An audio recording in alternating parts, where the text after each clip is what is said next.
Cinema பார்வை எபிசோட்ல இன்னைக்கு நம்ம ஒரு ஹாலிவுட் படத்தோட ரிவ்யூ பார்க்கலாமா? சமீபத்தில் நெட்ஃப்ளிக்ஸில் வெளியாகி அதோட டாப் ட்ரெண்டிங்ல இருக்கிற ட்ரிகர் வார்னிங் படத்தோட டீடைல் ரிவ்யூ தான் இந்த எபிசோட்ல பார்க்க போறோம். இந்தோனேசியாவை சேர்ந்த ஒரு பெண் இயக்குனர் தான் மௌலி சூர்யா. கடந்த 2018ஆம் ஆண்டு ஒரு இந்தோனேஷியன் லாங்குவேஜ் ஃபிலிமா வெளியாகி இருந்த மெர்லினா த மர்டரர் இன் 4 ஆக்ட்ஸ் அப்படிங்கிற படம் உலகளவில் பேசப்பட்ட படமாக அமைஞ்சது.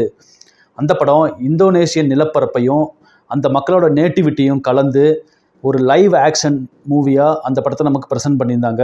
இப்படி ஒரு படமா அப்படின்னு பார்த்தவங்களெல்லாம் ஆச்சரியப்படுத்துகிற அளவுக்கு அந்த படம் அமைஞ்சிருந்தது. இந்த படத்தை பார்க்காம மிஸ் பண்ணவங்க நெட்ஃப்ளிக்ஸில் அவைலபிளாக இருக்குது, பார்த்து என்ஜாய் பண்ணுங்க.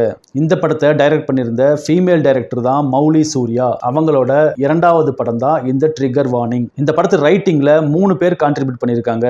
ஜான் பிரான்கெட்டோ, ஜோஷ் ஆல்சன், ஹேலி கிராஸ்.